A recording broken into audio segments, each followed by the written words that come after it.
Welcome to Therapy Thursdays. In this week's episode, we are going to be talking all about how to find a good fit-in therapist.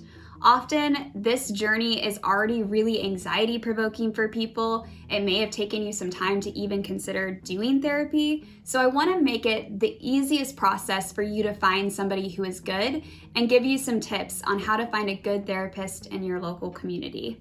The first thing that I would recommend is if you feel comfortable, ask friends who may also go to therapy, or ask other people that you trust if they see a therapist and if they like their therapist.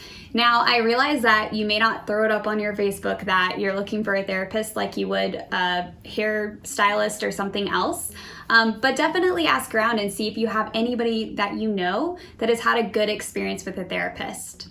My only caveat in asking other people that are close to you for a therapist referral is try to find somebody who's not in your immediate family. Sometimes there can be this thing called dual relationships where if they're working with your mom and they're already working through issues with them and then they work with you, they're gonna naturally have a bias about you and your experiences based on your mom's perspective. So it's probably best to find a therapist that is a little less directly related to somebody in your immediate family circle. Most of the time, people tell me when they're looking for a therapist, they Google search somebody close to them. The only problem with that is that doesn't really tell you more about the therapist's background, their bio, what they specialize in. And so if you're struggling with depression and you look for a therapist that is close to you, you may find a therapist, but they could specialize in something like OCD or generalized anxiety disorder, and you're really wanting somebody to help you treat your depression. So instead of doing a local Google search with just somebody close by, I would recommend that you do a Google search based on your presenting issue or the thing that you're wanting to address. So if it's depression, what I would recommend you do is that you search therapist in my city that works with depression. And that way you could actually find a professional that specializes in your issue. The next thing that I would recommend is that you actually look at their website and you read their bio. See if there's anything in there that you really connect with, because you can really typically get an essence of a therapist through their bio. They might even have information on psychologytoday.com or goodtherapy.org. So if you want to check out those different websites and read about the areas of their expertise, their background, their degree, all of those different things, I'd recommend that you find somebody who has a bio that resonates with you and that you feel like you could connect and build trust with this person. Once you've narrowed down your options to about 2 or 3 therapists in your community, I'd recommend that you reach out to all of them and see what their insurance options are, if their availability meets your availability, and try to schedule an intake session with at least 2 therapists. That way you could sit down, see what the experience of therapy is like, and see which one you connect with most.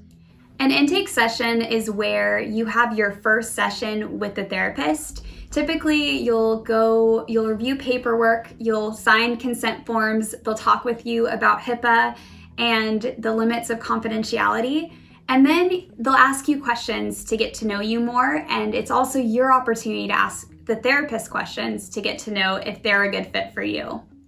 Making these types of decisions, I always recommend that it's worth taking your time to find the right fit. Even in my own journey, it took me probably 3 or 4 therapists to find a really good fit-in therapist the first time that I was seeking therapy. Once you've had your intake session, I would take some time to really consider which therapist did you feel the most connected to? Which one would you feel comfortable opening up to? And which one would you feel the most comfortable receiving challenging feedback from? It goes both ways in the therapeutic process that we have to feel comfortable both sharing and receiving information from that person. If they specialize in your presenting concern, that's definitely an added bonus. But ultimately, the therapeutic relationship is going to be the best predictor of success in therapy. When you're reading a potential therapist bio, you're going to want to look for the presenting concern that you have being listed in there, or them talking about the issues that you're looking to work through. So if you're going in for couples therapy, You'll likely want to find a therapist that talks about doing couples therapy work and talks about how specifically they work with couples, and may even have the designation of marriage and family therapist. Another thing to consider is you'll probably want to work with somebody who doesn't remind you of somebody who's been very traumatic in your life. So if you have a specific individual that's been very traumatic, say it was a mom figure or someone older and female, you may want to work with a therapist that doesn't remind you of that traumatic figure. Sounds really silly, but that could simply be the reason why a therapist isn't a good fit. If you're in the Wichita area, Soma Therapy can help you find a good fit in therapist, whether it's with our therapist or someone else locally nearby. We know that this journey is hard, so we've trained our staff to be really good at referring people to the right therapist depending on your presenting issue. Kudos to you for even starting this journey. And if you have any specific questions about the therapeutic process, the first session, I would be happy to answer those questions below and connect with you. Best of luck.